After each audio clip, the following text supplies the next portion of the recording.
Em nome do Pai, e do Filho, e do Espírito Santo. Amém. Olá, caríssimos irmãos e irmãs, sejam bem-vindos a mais um vídeo do canal Guardiões da Fé Católica. Após um longo período sem postar novos vídeos, a gente está voltando hoje, né? Tive que resolver algumas coisas, acabei parando de fazer vídeo durante algum tempo. E quero, sobretudo, pedir a vocês que rezem por nós. A melhor forma de você monetizar o nosso canal é rezando por nós, é intercedendo por nós, é sempre lembrando que nesse pequeno esforço que a gente está fazendo, seja na página, lá no Facebook, seja aqui no canal, nossa intenção é puramente fazendo que as pessoas conheçam melhor a fé católica. Então, a nossa pequena contribuição tão sucinta, mas que nos ajuda a conhecer melhor a fé católica, conhecer melhor a moral católica e se comportar como católicos nesse mundo. Então, meus irmãos, no vídeo de hoje a gente quer tratar sobre a questão da alma. O que me motivou a fazer esse vídeo? Vejam, a gente vive num mundo em que o darwinismo materialista se espalhou completamente, tá? Sobre aquilo que a gente conhece como ciência atualmente, e o ser humano passou a ser visto como um mero animal que, por alguma coincidência fortuita, tá, da genética, acabou adquirindo consciência. Apenas isso. A alma espiritual é algo extremamente negado hoje. E isso acaba influenciando o comportamento de pessoas até que dizem acreditar em Deus. Então, muita gente não se define como ateia, mas vive como se Deus não existisse. Vive a sua vida como se não houvesse nada além do mundo material que a gente tem. Então, é urgente que, sobretudo dentro da igreja, a gente procure ensinar as pessoas que estamos destinados a algo que nos transcende. Estamos destinados a algo muito maior do que uma mera vida material, como nós vemos aqui. Acreditar que o ser humano tem a mesma dignidade de um gato e um cachorro não faz com que os animais se tornem mais dignos. Pelo contrário, rebaixa o ser humano. E movimentos totalitários, sobretudo o nazismo e o comunismo, beberam da fonte contaminada do darwinismo e acabaram fazendo desgraças gigantescas na história da humanidade. Se o ser humano é um mero animal, né, que custa eu quero eliminar uma quantidade de ser humano se eu quero garantir uma vida melhor na concepção deles para os sobreviventes? Isso permeou a cabeça de muitos movimentos totalitários. Não que o Charles Darwin desejasse, com a sua teoria, criar um mundo dessa forma, tá? Mas acabou influenciando. Então, muito cuidado, como já dizia o professor Olavo Carvalho, em não levar a sério o que filósofos e pensadores e idealistas falam. Porque muitas vezes eles não executam aquilo que eles estão falando, mas eles acabam dando base para que pessoas façam verdadeiras desgraças na história da humanidade. Mas isso é um outro assunto. Sobre a questão da alma, eu ia falar tudo num vídeo só, céu, inferno, purgatório. Eu achei melhor falar em blocos para que não ficasse muito longo. Outra coisa também interessante, gostaria de ressaltar, a necessidade de se falar sobre a alma é porque existem teorias heréticas, tá?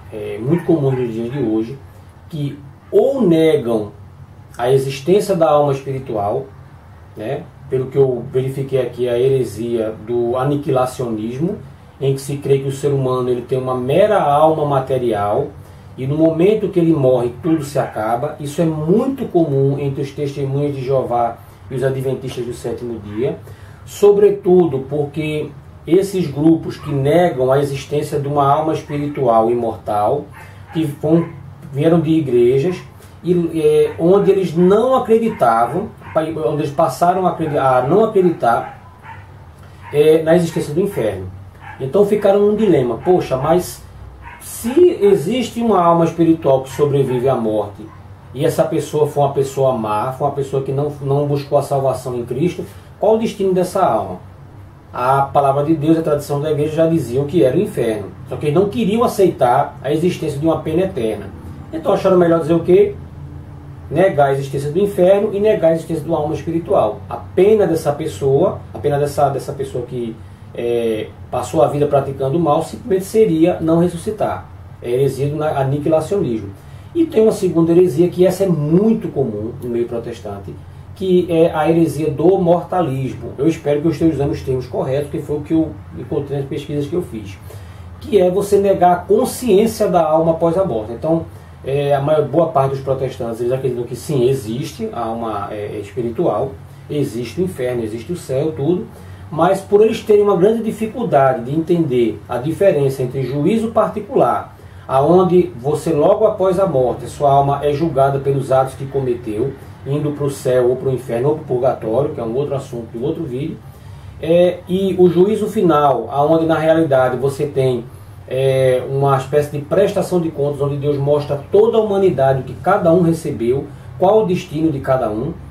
Por não entender essa diferença, passou-se a acreditar o seguinte: bom, então já que Jesus vai julgar todo mundo no último dia, então quer dizer que a alma fica como se fosse inconsciente. Só no último dia essa alma vai ser, entre aspas, acordada, ser reunida ao seu corpo, julgada e vai para o céu ou para o inferno. A maioria dos protestantes creem nisso, tá? Então muitos católicos, por não possuírem uma boa catequese, acabam caindo nessas duas heresias. Geralmente a primeira heresia é difícil, que ela nega muito na cara a doutrina católica, que é a do aniquilacionismo. Geralmente ele acredita mais no mortalismo. Ah não, a pessoa fica dormindo, pronto, a pessoa cai naquilo. Então não tem ninguém no céu nem no inferno, só vai ter depois do juízo final. E automaticamente, quem crê nisso, ele vai deixar de acreditar no purgatório e vai cair em heresia também, tá? Então, começando o vídeo de hoje falando sobre a alma, primeira questão, pessoal, é entender do que se trata a alma. A palavra alma, eu fiz algumas anotações, ela vem do termo derivado do latim animo, quer dizer aquilo que anima. Então, os antigos criaram essa palavra para dizer o seguinte: pô, você tem seres inanimados, você consegue ver claramente que não existe vida ali, e tem aqueles seres animados. Uma planta, apesar de você não ver a planta se mexendo, porque ela não possui musculatura, sistema nervoso, nada, mas você vê que ela está crescendo, ela se reproduz, né? Existe algum tipo de movimento naquela planta, porque você consegue ver que ela está modificando, ela está gerando um fruto, ela está gerando uma flor, ela morre, ela tem um desenvolvimento.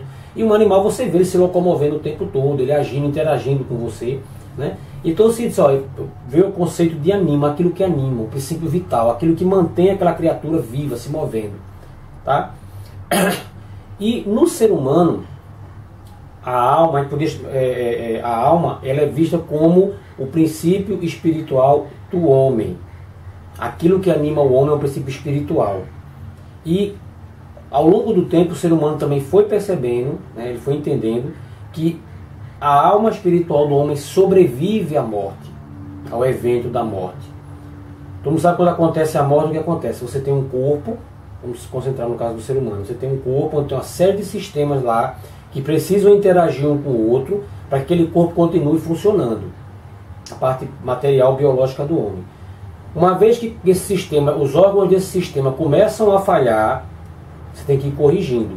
No momento que começar, falha um órgão, falha o outro, o sistema pode entrar completamente em colapso. Esse termo na medicina é que houve um colapso de todos os órgãos. Quer dizer, falhou o rim do cara, falhou isso, falhou aquilo, falhou o coração, entrou em colapso, acabou. E você consegue ver que o momento que aquele corpo não consegue mais sustentar a sua existência, o seu funcionamento, ele começa a entrar em decomposição. Tá? Então a alma, enquanto nos animais e nas plantas tem um mero conceito de princípio vital, aquilo que mantém aqueles seres existindo, e que uma vez que aqueles sistemas não conseguem mais se manter operacionais, eles simplesmente param de existir e entram em decomposição. No ser humano, que acontece algo semelhante com o seu corpo físico, no caso da alma humana, nós, como dogma de fé, nós cremos que a alma espiritual do homem, que é ao mesmo tempo a consciência do homem, é a inteligência, é o intelecto humano, sobrevive à morte e continua existindo. Tá bom, pessoal? E alguns significados da palavra alma que a gente encontra no hebraico e no grego. Tá? No Velho Testamento, o hebraico ele possui duas palavras para falar de espírito e alma. Nefesh, quer dizer hálito, garganta, avidez, alma, vida. Ruach, né? Que é vento, sopro, hálito humano, o próprio espírito humano em oposição à carne. O termo Ruach ele é muito utilizado para designar o Espírito Santo de Deus. No grego a gente já tem o psique, tá? Quer dizer vida, pessoa, animais, vida imortal, componente espiritual do homem. E pneuma, princípio da vida, que não se identifica com o corpo. A gente tem também os tipos de seres, você vai estar vendo aí no quadro que está aparecendo aí no vídeo para você, que existem 3 tipos de seres. Existem os seres puramente materiais, como você está vendo aí. Os seres puramente materiais se dividem em inanimados e animados. Um ser inanimado, ele não possui nenhuma característica que lembre a vida. Uma pedra, areia, um corpo celeste, o ar, né? Ele não se reproduz, ele não cresce, ele não se desenvolve, ele não nasce, não morre, nada. Diferente de um ser animado, né, que são os animais, as plantas, que você vê que ele possui todas as características que apontam para a vida. Né? Ele nasce, ele cresce, morre, se desenvolve, você consegue ver a mudança ao longo do tempo naquele ser.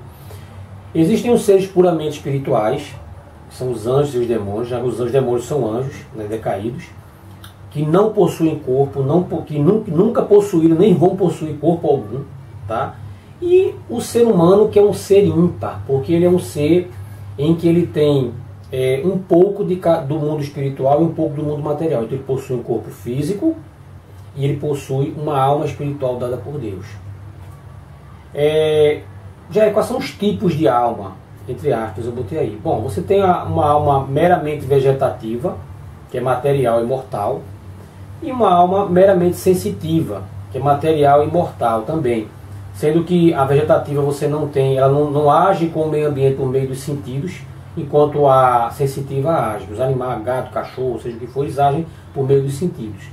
E o ser humano, que ele consegue, como eu falei, ele tem um pouco de cada um, e ele é alma racional e espiritual, e imortal, imaterial e imortal. Deixa bem claro isso. A alma dos animais, das plantas, é uma alma material, é um princípio ativo. O ser humano não. Aquilo que mantém o ser humano vivo, se movimentando, é uma alma imaterial e imortal. Uma coisa que tem que estar muito clara, pessoal, que foi muito difícil para mim entender no começo, quando eu entrei na igreja, é que o ser humano, a natureza humana, ela é uma natureza composta. Tá? Por que eu estou falando isso? Porque a gente é muito inclinado, até por influência do espiritismo, até na mídia, na literatura, em enxergar o corpo da gente como uma mera roupa, né? Como se o corpo fosse uma simples roupa e o que importasse é o espírito. A gente é muito inclinado a isso, até porque o cinema mostra isso, porque a linguagem de muitas pessoas acaba mostrando isso, e não é a realidade. O ser humano, a natureza humana, ele é composto de corpo humano, físico, material, e alma espiritual, imortal e material. Não são duas naturezas separadas, tem que estar muito claro isso. É a junção desses dois elementos, o material e o espiritual, formam a natureza humana, que é uma unidade. Isso tem que estar muito claro, porque para o espiritismo, sobretudo kardecista, o corpo é uma mera roupa do espírito. Uma mera roupa do espírito. Que o espírito utiliza para poder interagir com esse mundo dos sentidos. Não caia nesse erro. Catecismo da Igreja Católica, no número 365, mostra que eu estou com o catecismo aqui, achei melhor fazer anotações para ficar mais rápido o vídeo, tá? Diz o seguinte: a unidade da alma e do corpo é tão profunda que se deve considerar a alma como a forma do corpo. Ou seja, é graças à alma espiritual que o corpo constituído de matéria é um corpo humano e vivo. O espírito e a matéria no homem não são duas naturezas unidas, mas a união deles forma uma única natureza. Tem um elemento espiritual, o elemento material, o elemento espiritual, e a união desses dois elementos aqui formam a natureza humana, tá? Que é única. Quando a alma é criada, a alma humana, pessoal, no número 366 do Catecismo, o que está escrito? A Igreja ensina que cada alma espiritual é criada por Deus de modo imediato e não produzida pelos pais, que é imortal, isso é, não morre quando na morte se separa do corpo, e que se unirá de novo ao corpo na ressurreição final. Tá? Então, o nosso corpo físico, a nossa matéria, tá? Ela vem por meio da natureza humana, do pai e da mãe, claro, mas vem ali que o pai e a mãe eles têm a relação sexual e ali você tem a união espermatozoide com o óvulo. Então ali você tem a transmissão genética, tá, do patrimônio genético do ser humano para nós, mas a alma humana é criada naquele momento, ela não é transmitida nem produzida pelos pais. Deus cria a alma humana naquele momento, tá? Então se eu recebo a minha natureza, se eu recebo o elemento físico, vem por meio dos meus pais, sendo transmitido, geração por geração foi sendo transmitido, eu herdo tudo deles. A alma espiritual é criada para cada ser humano no momento da concepção. Por isso que a partir do momento que o espermatozoide e o óvulo se unem, qualquer atentado à vida daquela criatura ali é assassinato, é infanticídio, tá? Tem aí um infográfico mostrando para vocês aí, tá? Como acontece essa interação da criação da alma humana e a transmissão genética, tá? Do elemento humano, do ser humano, da matéria. E uma coisa que é também muito debatida, pessoal, fora da igreja, na igreja que é muito claro isso, é se existe diferença entre espírito e alma. Da onde vem essa confusão? São Paulo, lá na primeira carta aos Tessalonicenses, capítulo 5, versículo 23, está aqui na Bíblia, São Paulo disse o seguinte: o Deus da paz nos conceda santidade perfeita, que todo o nosso ser, espírito, alma e corpo, seja conservado irrepreensível para a vinda de nosso Senhor Jesus Cristo. Quem lê esse versículo fica imaginando que há uma diferença entre alma e espírito. Os espíritas fazem essa diferença, acabam fazendo essa diferença, tá? Entre os protestantes também, eu já vi comentários do tipo: ah não, o espírito é o espírito humano e a alma seria essa questão da estrutura psicológica do ser humano. Não é o que a igreja fala. O que a igreja fala? Catecismo da Igreja Católica, número 367. Encontra-se às vezes uma distinção entre alma e espírito. São Paulo, por exemplo, ora para que todo o nosso ser, espírito, alma e corpo, seja guardado sem mancha até a vinda do Senhor. A igreja ensina que essa distinção não introduz uma dualidade na alma. E espírito significa que o homem é ordenado desde a sua criação para o seu fim sobrenatural, e que a alma é capaz de ser gratuitamente sobreelevada até a comunhão com Deus. Número 368 diz também o seguinte: a tradição espiritual da igreja insiste também no coração, no sentido bíblico de fundo do ser, nas entranhas, em que a pessoa se decide ou não por Deus. Então, a igreja está explicando aqui o seguinte, que quando São Paulo usa a palavra espírito, alma e corpo, ele primeiro está apontando que a alma humana está destinada a ser elevada a sua vida em comunhão com Deus, é uma alma espiritual, está mostrando que a alma humana é uma alma espiritual, e a tradição da igreja também aponta que quando ele fala em espírito, ele fala o mais profundo do seu ser, o coração do homem. Então, ele está dizendo ao mesmo tempo que a alma é espiritual, que no mais profundo dessa alma é onde Deus habita. E nós temos que confiar naquilo que a igreja está falando. Tá? Jair, sobre essa questão, abrindo um parêntese aqui, você falou que a alma, uma vez que houve a separação, houve o evento da morte, em que o corpo físico já não consegue mais se manter funcionando, há um colapso do sistema biológico humano, e aí há essa separação, só que enquanto o corpo entra em corrupção, a alma espiritual permanece existindo, a inteligência humana, o intelecto humano permanecem existindo, a consciência humana permanece existindo. Então, existe a reencarnação? Não. Isso vai ser um vídeo só específico sobre isso, sobre a questão do espiritismo. Não existe. Só para adiantar vocês, lá no livro de Hebreus, capítulo 9, versículo 27, está escrito o seguinte: como está determinado que os homens morram uma só vez, e logo em seguida vem o juízo. Pessoal, entendam o seguinte: crer no espiritismo é negar totalmente a doutrina católica, é negar a redenção de Cristo. Isso é uma coisa que é consequência.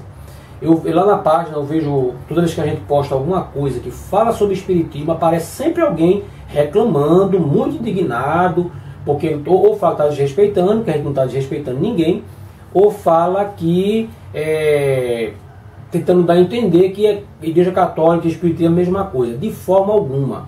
Se você admite que o ser humano precisa voltar novamente, sua alma espiritual, ela precisa retornar para poder pagar os seus pecados, você está dizendo que o sacrifício de Cristo foi inútil. Você nega a fé católica inteira, você nega a ressurreição, o Espiritismo nega a ressurreição, nega a unidade do ser humano como a natureza é composta por corpo material e alma imortal. Você nega tudo, o Espiritismo ele nega a doutrina católica do começo ao fim. É uma destruição total. Mas isso é um assunto para um outro vídeo, tá? Já sobre a imortalidade da alma, eu fico curioso para ver o seguinte: tem evidências bíblicas? Muitas, pessoal, muitas bíblicas. Então, abra sua Bíblia aí, vamos logo lá, começando no livro do Gênesis, capítulo 2, versículo 7. Então, já no comecinho, já é mostrado que o ser humano, ele não é uma criatura criada em série com as outras. Deus faz, durante os 5 dias, Deus cria tudo. Os animais, eles simplesmente podem ver que Deus chama a existência. Tá? Deus, do mesmo jeito que Deus chama a existência, o sol, a lua, as estrelas, as plantas e tal, ele chama o gato, o cachorro, o que tiver lá. Ele apenas chama a existência. Ao chegar no ser humano, veja que Deus ele molda Adão. Ele molda Adão do barro. E logo depois, o que Deus faz? O Senhor Deus formou, pois, o homem do barro da terra, e inspirou-lhe nas narinas um sopro de vida, e o homem se tornou um ser vivente. Ele mostra assim, há uma intervenção direta, pessoal do próprio Deus e exclusiva na criação do homem. Enquanto todas as outras criaturas que são puramente materiais, animadas ou inanimadas, são apenas chamadas à existência, na hora da criação do homem, Deus faz diferente. Deus molda o corpo humano, do ser humano, e infunde nele o sopro das narinas. Sopro, pessoal, sopro, ruach, vida. Insufla nas narinas dele e o ser humano se torna uma alma, um ser vivente. Por que essa diferenciação? Por que ele apenas chamou o ser humano? É justamente para mostrar que o ser humano é composto de alma espiritual e corpo físico. Ele é um ser completamente diferente dos outros. E está muito claro isso para a gente. Bom, continuando, pessoal. No livro de Isaías, capítulo 14, versículos de 9 a 14, está escrito o seguinte: debaixo da terra se agita a morada dos mortos, para receber-te a tua chegada. Despertam em tua honra as sombras dos grandes e todos os senhores da terra, e levantam-se de seus tronos todos os reis das nações. Todos tomam a palavra para dizer-te: finalmente este fraco como nós, este semelhante a nós. Tua majestade desceu à morada dos mortos, acompanhada do som de tuas harpas. Jaze sobre um leito de vermes, e os vermes são a tua coberta. Então caíste dos céus, astro brilhante, filho da aurora. Então foste abatido por terra, tu que prostravas as nações. Tu dizias: escalarei os céus e erigirei meu trono acima das estrelas. Eu me assentarei no monte da Assembleia, no extremo norte. Subirei sobre as nuvens mais altas e me tornarei igual ao Altíssimo. Isaías está falando da chegada do rei Nabucodonosor no Sheol. No Sheol. Depois vou falar sobre o Sheol num vídeo sobre o inferno. Mas veja, ele fala de alguém que morreu e que está chegando em um lugar onde ele é recebido por outras pessoas. Todos estão conscientes. Ah não, Jair, mas isso aqui é somente uma forma literária de falar. Pessoal, não faz sentido eu utilizar algo herético para falar de uma realidade espiritual. Uma coisa é você tentar dizer assim, a planta falou para outro uma forma de anedota tal, um animal falou para outro. Não, aqui eu estou tratando de uma realidade espiritual. Com toda a normalidade, Isaías está falando que a alma espiritual do rei Nabucodonosor desce ao Sheol, aonde outros que estavam antes deles, assim, você que se achava o máximo, agora você está aqui com a gente. Você não é nada, você queria se elevar acima de todos e aqui, ó, o seu final foi aqui dentro. Tá? Foi assim como nós, teve o mesmo fim da gente. Existe um outro texto também, lá no primeiro livro de Samuel, capítulo 28, versículos de 7 a 20. Vejam só. Trata da aparição do profeta Samuel. Tá? Aconteceu que o rei Saul Deus havia rejeitado ele pelos pecados dele. E o rei Saul, o profeta Samuel já tinha morrido, e ele vai procurar, não conseguindo nenhum profeta que falasse o que estava na véspera de uma batalha, falasse para ele o que ele devia fazer. Ele vai lá e procura uma catimbozeira, né, a moda da antiguidade. Procura uma necromante, que é aquela que consultava os mortos, e pediu para, mostra, eu quero falar com alguém e tal. Olha só, se você veio para cá, não sabia que era o rei Saul, olha, se me pegarem fazendo isso daqui, eu vou ser morta. Não, pode ficar tranquila, até ela não sabia que era Saul. E a mulher começou a fazer o catimbó dela lá, para ver se conseguia, tal. Provavelmente ela esperava que não fosse acontecer nada, ia fazer aquele joguinho, né? Provavelmente talvez fosse uma pilantra. E aí, durante esse processo, aconteceria, aparece um ancião. Vamos ler como é que está aqui. O rei disse a seus servos: procurai-me uma necromante para que eu a consulte. A uma em Endor. Responderam-lhe. Saúl disfarçou-se, tomou outras vestes e pôs-se a caminho com 2 homens. Chegaram à noite à casa da mulher. Saúl disse-lhe: predize-me o futuro, evocando um morto. Faz-me vir aquele que eu te designar. Respondeu a mulher: tu bem sabes o que fez Saúl, como expulsou da terra os necromantes e adivinhos. Por que me armas ciladas para matar-me? Saúl, porém, jurou-lhe pelo Senhor: por Deus, disse ele, não te acontecerá mal algum por causa disso. Disse-lhe então a mulher: tá bom, a quem evocarei? Evoca-me Samuel. E a mulher, tendo visto Samuel, soltou um grande grito. Por que me enganaste? Disse ela ao rei. Tu és Saúl. E o rei respondeu: não temas, o que vês? A mulher disse: vejo um Deus que sobe da terra. Qual o seu aspecto? É um ancião envolto num manto. Saúl compreendeu que era Samuel e prostrou-se com o rosto em terra. Samuel disse ao rei: por que me incomodaste fazendo-me subir aqui? Estou em grande angústia, disse o rei. Os filisteus atacaram-me e Deus se retirou de mim, não me respondendo mais, nem por profetas, nem por sonhos. Chamei-te para que me indiques o que devo fazer. Samuel disse-lhe: por que me consultas, uma vez que o Senhor te retirou de ti e tornando-se teu adversário? Fez o Senhor como te anunciado pela minha boca. Ele tira a realeza de tua mão para dá-la a outro, a Davi. Não obedeceste à voz do Senhor e não fizeste sentir a Amaleque o fogo de sua cólera. Eis porque o Senhor te trata longe assim. E mais, o Senhor vai entregar Israel juntamente contigo nas mãos dos filisteus. Amanhã tu e teus filhos estareis comigo, e o Senhor entregará os filisteus ao acampamento de Israel. Saúl, aterrorizado com as palavras de Samuel, caiu estendido por terra, pois estava extenuado, nada tendo comido todo aquele dia e toda a noite. Pessoal, vejam só. Existem algumas interpretações para o que aconteceu aqui. Alguns dizem: não, isso aqui é somente não aconteceu, é aquela velha leitura modernista da Bíblia. Não, isso aqui é somente não aconteceu esse fato, aqui é somente uma historinha. Não, tá? Outra: não, isso aqui na realidade foi o demônio que tomou a forma de Samuel e aproveitou a situação para enganar Saúl. É plausível, tá? Só que uma outra que diz o seguinte, que Deus pode ter permitido que Samuel aparecesse, não pelo que a mulher fez. Está muito claro que a mulher tomou um grande susto, então ela provavelmente era uma pilantra que não esperava que aquilo fosse acontecer, ia fazer um showzinho, inventar umas coisinhas e ganhar o trocado daquele cara, que ela não sabia que era o rei. De repente o negócio aconteceu.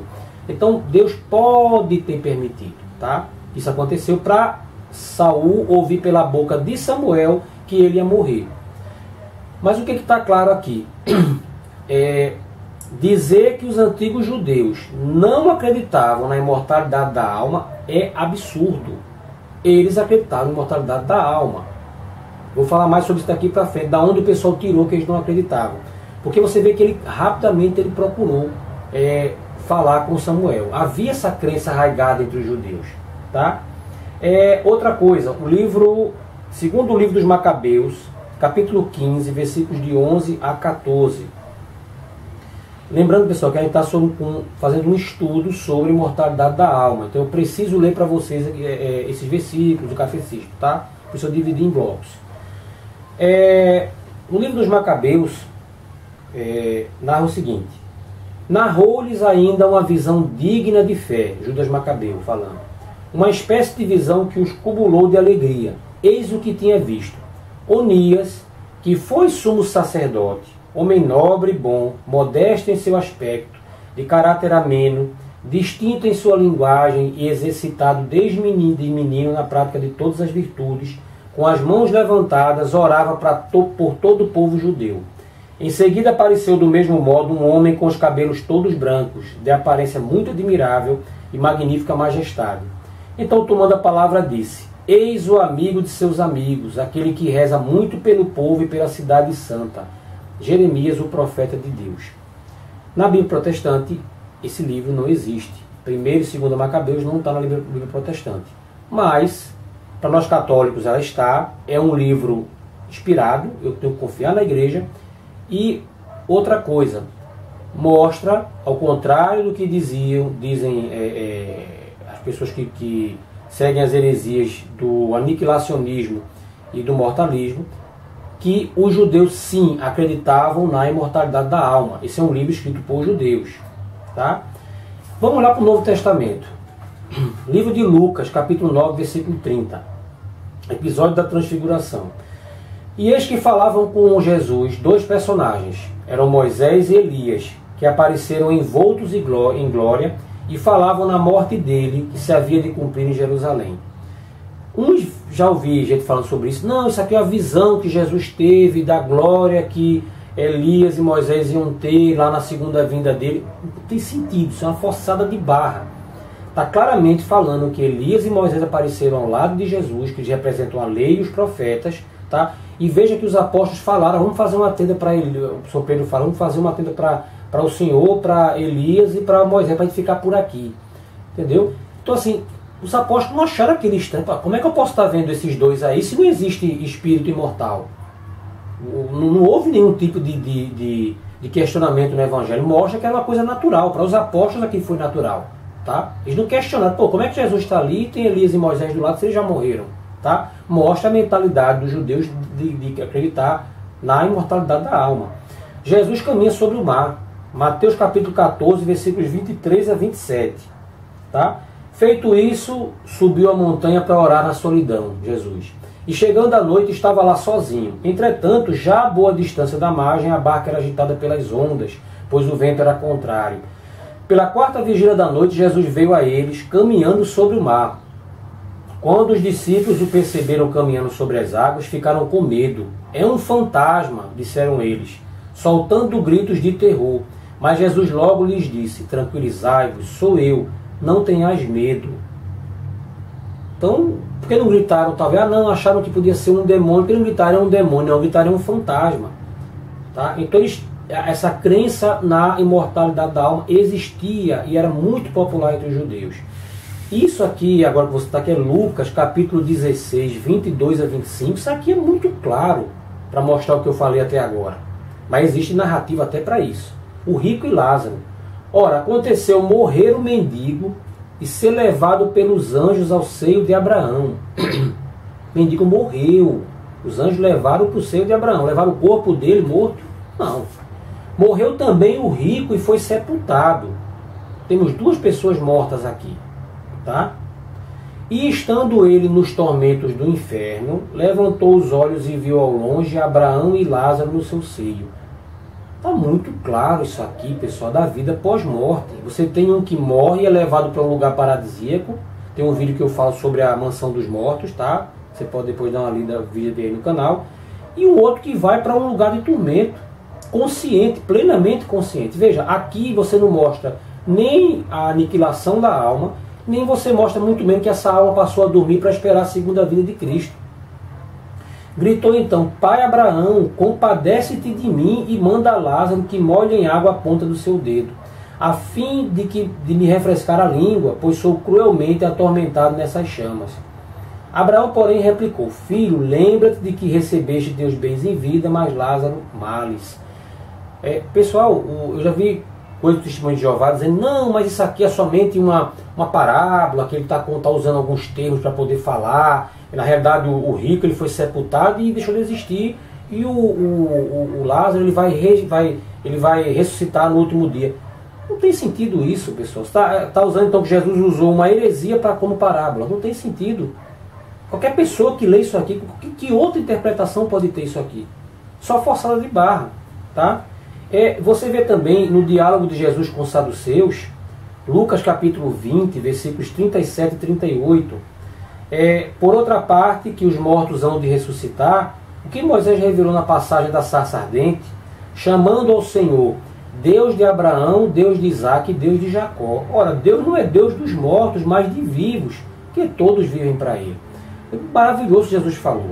Então, já assim, Deus é o Deus de Abraão e de Isaac e de Jacó. Deus é o Deus.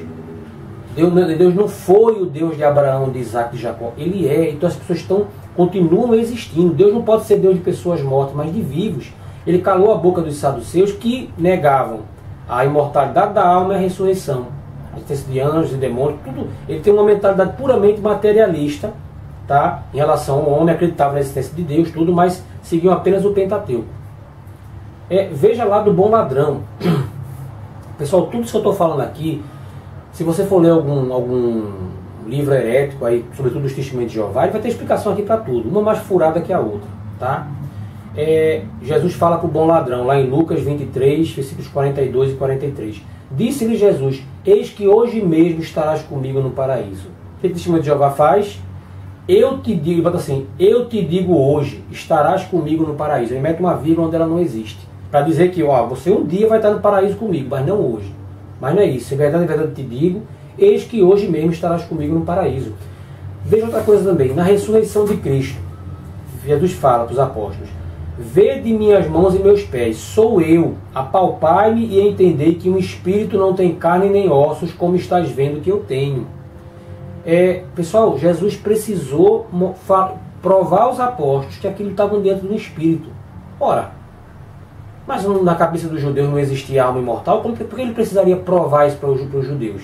Tá? Lá em João 24, 42 está, apresentar-lhe um pedaço de peixe assado. Jesus tomou e comeu diante dele. Jesus precisou provar claramente que Jesus estava ressuscitado. Os apóstolos não estão diante de um demônio, não. Eles ficaram atônitos, pois é o Espírito do Senhor que está aqui. Jesus precisou comer para dizer assim, sou eu, corpo em carne e osso aqui na frente de vocês. O Espírito não tem carne nem ossos, como vocês veem que eu tenho. Eu estou falando muito isso aqui para mostrar para você que a ideia de uma mentalidade judaica puramente materialista em relação à alma, ela não procede. Vamos ver as cartas de São Paulo, tá bom? Segunda carta de São Paulo aos Coríntios, capítulo 5, versículo 6. Por isso, estamos sempre cheios de confiança. Sabemos que todo o tempo que passamos no corpo é um exílio longe do Senhor. São Paulo faz uma distinção muito clara que existe uma realidade puramente material do corpo, tá? E uma realidade espiritual que sobrevive à morte.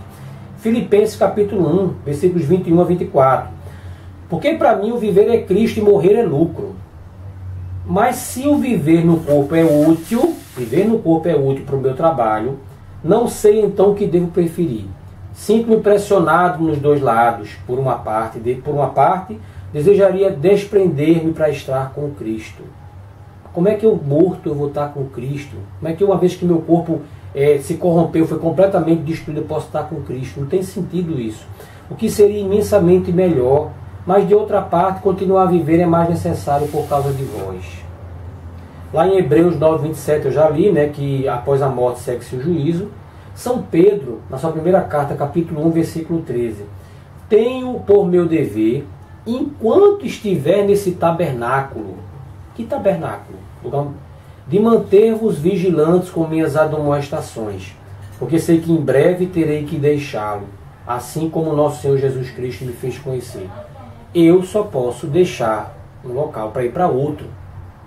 Tá? Entenda uma coisa também, pessoal, a forma como os judeus estão falando, você não tem aquela forma de falar que está acostumado, que herdou da cultura grega, de falar coisa muito mais clara em relação a corpo, espírito, alma. Tá? Você tem o livro do Apocalipse, que eu não entendo como uma pessoa pode ler o livro do Apocalipse e achar que não existe alma imortal, ou achar que as almas estão inconscientes. Livro do Apocalipse, capítulo 6, versículos 9 e 10. Quando abri o quinto selo, vi debaixo do altar as almas dos homens imolados por causa da palavra do testemunho de que eram depositários. e clamavam em alta voz, dizendo: até quando tu, que és o Senhor, o Santo verdadeiro, ficarás sem fazer justiça, sem vingar nosso sangue contra os habitantes da terra? Apocalipse 20, versículo 4. Vi também os tronos sobre os quais se assentaram aqueles que receberam o poder de julgar. Eram as almas dos que foram decapitados por causa do testemunho de Jesus e da palavra de Deus. Aí, lê isso aqui. Não, isso aqui é apenas após a segunda vinda de Cristo. Está errado. O livro do Apocalipse ele é uma espécie de retrato também de toda a história da igreja.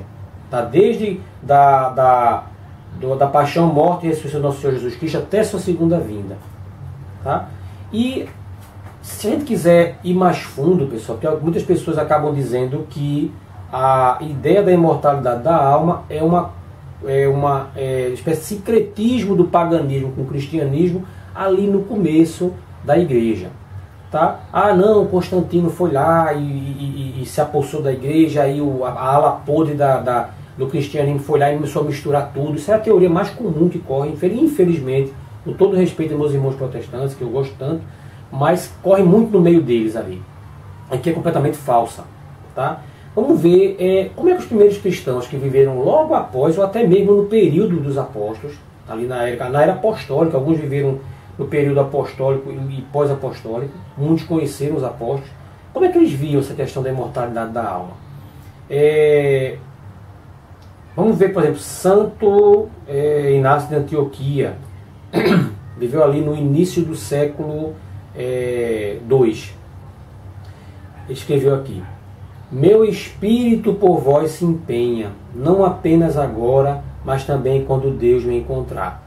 Aí alguns falam: não, mas só creio na Bíblia, não sei o quê. Pessoal, os escritos patrísticos são escritos feitos por escritores que viveram, sobretudo logo após aquele período ali da morte dos apóstolos, que foram os responsáveis por desenvolver inicialmente a teologia da igreja, de proteger a fé, tá? São reconhecidos como verdadeiros tanto pelos católicos como por os protestantes estudiosos sérios. Então ali você tem Tertuliano, você tem Santo Agostinho, você tem Santo Inácio de Antioquia, você tem São Justino de Roma, Santo Hipólito, e assim vai, tá? o Orígenes, e assim vai, tá? Veja também ali Santo Inácio de Antioquia na carta aos Efésios, tá? É longo, vou ler só um pedacinho que ele fala aqui: um tal, tornando-se impuro, marchará para o fogo inextinguível, como também marchará aquele que o escuta. Fala da realidade pós-mortem. Então, pessoal, mais uma parte para falar para vocês aqui. Muitos alegam, utilizando basicamente 2 versículos do livro de Eclesiastes, para dizer que os judeus não acreditavam na imortalidade da alma. Vamos lá ver quais são os versículos. Primeiro, Eclesiastes, capítulo 9, versículos 5 e versículo 10. Você sempre vai ouvir este versículo de muitos protestantes para negar que as almas estejam conscientes antes da segunda vinda de Cristo, e pelos testemunhos de Jeová, adventistas, para dizer que há a imortalidade da alma. O que está escrito aqui? Os vivos sabem ao menos que irão morrer. Os mortos, porém, não sabem e nem terão recompensa, porque sua memória cairá no esquecimento. Seu amor, ódio e ciúme já pereceram, e eles nunca mais participarão de tudo que se faz debaixo do sol. Tudo que tiver a mão para fazer, faz-o conforme tua capacidade, pois do Sheol para onde vais, não existe obra, nem reflexão, nem conhecimento e nem sabedoria. Ali em Eclesiastes capítulo 2, versículo 7, que está escrito: antes que a poeira retorne à terra, para se tornar o que era, e antes que o sopro de vida retorne a Deus que o deu. E silencia o autor do Eclesiastes. O autor não estava dizendo que o ser humano é puramente um ser material. Não estava claro para os judeus qual o destino eterno da alma no período em que o livro do Eclesiastes foi escrito. Tanto que o livro parece negar a própria ressurreição dos mortos. Ele não está fazendo isso, apenas não estava muito claro. Os judeus acreditavam lá no comecinho, lá atrás mesmo, tá? Eles acreditavam que existia no ser humano uma espécie de sombra, né, que seria a alma humana, que uma vez que havia o evento da morte, o ser humano permaneceria existindo como uma espécie de sombra lá no Sheol. era o que eles achavam. Com o tempo foi ficando mais claro. Você vê a diferença da narrativa do livro do Eclesiastes para quando Jesus fala do rico e Lázaro, em que está muito claro que aquela sombra que eles achavam que ficava inconsciente, imóvel, completamente no Sheol, mas o ser humano continuava existindo como uma espécie de núcleo, tá? O núcleo do ser humano permanecia existindo, estava consciente, estava em movimento e estava recebendo ou a pena pelos seus pecados, ou recebendo, vivendo num local paradisíaco por ter vivido como justo. Usa-se muito isso daqui. Então, meus irmãos, a gente viu aqui que está muito claro a questão da alma na palavra de Deus, na tradição da igreja, no ensino da igreja católica. Recomendo que você veja esse vídeo com calma, compartilhe, pegue esses versículos, releia o catecismo, mas sobretudo pegue esse estudo que a gente fez aqui para você, para entender que você foi criado por Deus de uma forma completamente diferente dos animais e que você tem uma vocação para a eternidade. Você está destinado, se assim o desejar, se receber Jesus na sua vida, a participar da natureza divina. Não é se tornar Deus, mas participar da natureza divina, viver a vida que Deus vive, contemplar Deus face a face. Coisa que nossos antepassados lá da Idade Antiga tinham muita dificuldade de conseguir entender. Os pagãos, eles jamais imaginaram que eles poderiam viver ao lado de uma divindade, tá? Ser filho de uma divindade, participar da vida dele. Eles imaginavam, não, Deus está lá, a divindade está lá no canto dele e não vai se importar, talvez faça alguma coisa para mim se eu fizer sacrifício. Era o máximo que eles acreditavam. Jesus vem mostrar a face benevolente de Deus e dizer assim, que a gente foi criado para viver a vida dele, para estar onde ele está, para contemplá-lo face a face. Mas para isso temos que passar por esse período que estamos passando agora. Então eu espero que esse vídeo ajude você. Você tenha sido uma ótima catequese, tá? Viu que eu usei a Bíblia, o Catecismo da Igreja Católica, e outros vídeos sobre assuntos semelhantes vão se seguir. Então, Deus abençoe a todos, rezem por nós, fiquem na paz de Jesus, no amor de Nossa Senhora. Em nome do Pai, e do Filho e do Espírito Santo.